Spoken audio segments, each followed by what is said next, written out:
ये है मोहब्बतें के इस एपिसोड में हमें देखने को मिलता है जब यहाँ पर रूहान इशिता और रमन दोनों को देखता है तो उसे दोबारा से पैनिक अटैक पड़ता है और वह पूरे स्टाफ को हटाता है और कहता है कि मुझे कहीं नहीं जाना है। उसे चक्कर आने लगते हैं और सांस फूलने लगती है। निधि ये सब देखकर सोचती है कि आखिरकार रूही को बार बार ये पैनिक अटैक्स क्यों हो रहे हैं, कोई ना कोई तो गड़बड़ है, मुझे देखना ही पड़ेगा। और वह बोलती है कि मैं केमिस्ट के पास जा रही हूँ इसका इंजेक्शन लेने के लिए। तभी यहाँ पर नैन्सी बोलती है कि हमें रूहान दादा को डॉक्टर के पास लेकर जाना होगा। और यहाँ पर रूहान किसी को चेक करने ही नहीं देता है अपने आप को और सबको दूर करता रहता है अपने आप से। दूसरी ओर यहाँ पर पीहू जो होती है रूहान को देखती है और रमन से बोलती है कि पापा देखो रूहान मुसीबत में, हमें उसकी हेल्प करनी चाहिए। वहीं दूसरी ओर इशिता जो होती है मणि के साथ मिलने के लिए आती है रमन से ही, लेकिन अभी तक इशिता और मणि को ये खबर नहीं है कि जो उनकी कंपनी टेक ओवर करने वाला है वो और कोई नहीं बल्कि रमन भल्ला है।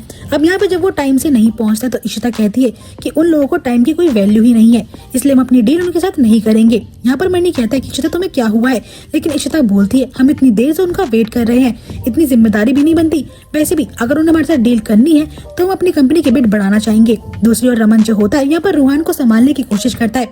पीयू बोलती है कि रूहान मुसीबत में, हमें इसे अपने कमरे में लेकर जाना चाहिए। और यहाँ पर रमन कहता है उसे गोदी में उठाकर कि ठीक है हम इसे अपने रूम नंबर में लेकर जाते हैं, आप प्लीज डॉक्टर को इन्फॉर्म कर देना। इशिता यहाँ पर मणि के साथ होती है और वह बोलती है कि हम इस डील को कैंसिल कर देते हैं। मणि बोलते कि इशू तुम ये क्या करना चाहती हो। इशिता बोलती है कि हमारी कंपनी वर्थ इट है, अगर उनको हमारे साथ कॉन्ट्रैक्ट फाइनलाइज करना है तो उन्हें टाइम पर आना चाहिए। तो ये भी बोलती है मैं तो चाहती भी नहीं हूँ कि मणि तुम ये कंपनी बेचो, और अच्छा ये अगर बिकेगी तो डबल कीमत पर। और ये बात इशिता को यहाँ पर अच्छी लगती है लेकिन मणि को पसंद नहीं आती है, लेकिन फिर भी वह उसका कहा मानता है। यहाँ पर इशिता को उसकी एक फ्रेंड मिलती है जिससे कि वह बात करती है और मणि वहाँ से चला जाता है। दोस्तों जब यहाँ पर रमन रूहान को लेकर रूम में जा रहा होता है, बात करते हुए रूम नंबर पूछ रहा होता है, इतने में इशिता आवाज सुन लेती है और उसे लगता है कि शायद उसने रमन की आवाज सुनी है। वह मैनेजर से रूम नंबर पता कर उसका पीछा करती है। इसलिए यहाँ पर श्रवण अकेले में सोच रहा होता है कि मेरी दोस्त आलिया भट्ट बन चुकी है, लेकिन आदित्य भाई को इसका प्रूव ही नहीं मिल पा रहा है, उन्हें रियल लगता ही नहीं है। चलो मैं आलिया भट्ट से बात करके देखता हूँ कि वो क्या कर रही होगी। और यहाँ पर वे काफी सारे टेक्स्ट करता है आलिया भट्ट को, यानी कि आलिया को। अब यहाँ पर आलिया जब अपनी डांस प्रैक्टिस करती है तो वे सोचती कि कौन मुझे फ्रेंड ग्रुप पर इतने मैसेज कर रहा है। जब यहाँ वो देखती कि श्रवण अय्यर नाम का कोई लड़का और इतना मोटा है और बच्चा है, वह सोचती कि इसको तो मैं रिक्वेस्ट भेजी भी नहीं थी। और जब वो उसकी चैट्स पढ़ती है तो उसे समझ आ जाता है कि ये लड़का मुझे हीरोइन आलिया भट्ट समझ रहा है। अब वो सोचती है ये बहुत छोटा है, मुझे इससे झूठ बोलकर आलिया भट्ट बन के बात करनी चाहिए। और यहाँ वह श्रवण के मैसेज का रिप्लाई भी देती है। श्रवण काफी खुश होता है और वो कहता है कि अब मैं आदित्य भैया को दिखाऊंगा कि मैं रियल वाली आलिया भट्ट से बात भी करता हूँ। यहाँ पर रमन जो होता है रूहान को रूम में लेकर आता है और उसकी तबीयत बिगड़ रही होती है। जब रमन रूहान को देखता है और उसका तिल देखता है तो सोचता है ये तो बिल्कुल रूही जैसा है, इसको देखकर कुछ अपनापन महसूस हो रहा है, अपनी रूही की बहुत ज्यादा याद आ रही है। अब यहाँ पर रमन जो होता है बाहर जाता है और कहता है कि मैं डॉक्टर को लेकर आता हूँ। तुरंत यहाँ पर इशिता भी जो होती है उसी फ्लोर पर आ रही होती है। लेकिन दोस्तों होता यही है, जब दोनों की मुलाकात होने वाली होती है तो लाइट्स ही ऑफ हो जाती है।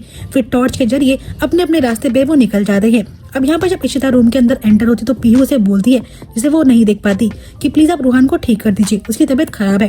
इशिता यहाँ पर रूहान को चेक करती है और कहती है इसे बहुत ज्यादा फीवर है, यहाँ पर कोई मेडिसिन भी नहीं है, इसका बीपी भी बहुत लो हो चुका है, आप प्लीज मेरी हेल्प कीजिए, हमें इसे घर लेके जाना होगा। पीहू जो होती है अपने पापा को ढूंढ रही होती है, इतने में डॉक्टर जो होती है यानी कि इशिता रूहान को अपने साथ लेकर चली जाती है। जैसी लाइट्स आती है तो पीहू बताती है कि लगता है कि डॉक्टर आंटी आकर रूहान को लेके चली गई, हमें पूछना चाहिए। रमन भी पता करवाता है लेकिन बाद में वह सोचता है कि रूहान जो है बिल्कुल रूही की तरह लगता है, ऐसा लगता है कुछ अपनापन है उसके साथ, जबकि मैं उससे पहली बार मिला हूँ। तभी यहाँ पर रमन के पास एक फोन कॉल आती है जहाँ उसे पता चलता है जो कंपनी वो खरीदना चाहता है अब वो डबल मांग कर रहे हैं पैसों की। और रमन कहता है कि मैं उनसे बाद में खुद ही बात कर लूंगा। अब जैसे तैसे इशिता जो होती है रूहान को घर पे लेकर आती है। और वहीं दूसरा श्रवण जो होता है वह बात करता है आदित्य से और बताता है कि मैं आलिया भट्ट से बात कर रहा हूँ और अब मैं पतले होने की दवाई लूंगा। आदित्य को यहाँ पर श्रवण की टेंशन होती है और वह सोचता है कि आखिरकार ये कौन सी दवाई लेकर पतला होने वाला है और इसे कोई पागल तो नहीं बना रहा। दूसरी ओर यहाँ पर पीहू जो होती रमन से बात ही कर रही होती है। रमन कहता है कि अब तुम्हें रेस्ट करना चाहिए, रूहान जहाँ पे भी है वो ठीक हो जाएगा।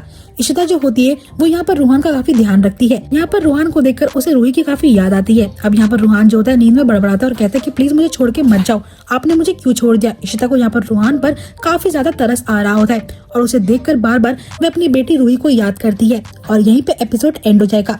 दोस्तों नेक्स्ट एपिसोड में हमें देखने को मिलता है यहाँ पर इशिता के दिमाग में एक आइडिया आता है, क्यों ना हम रूहान की हेल्प लेकर अपनी कंपनी को आगे बढ़ाएं, ये प्लान बहुत अच्छा होगा।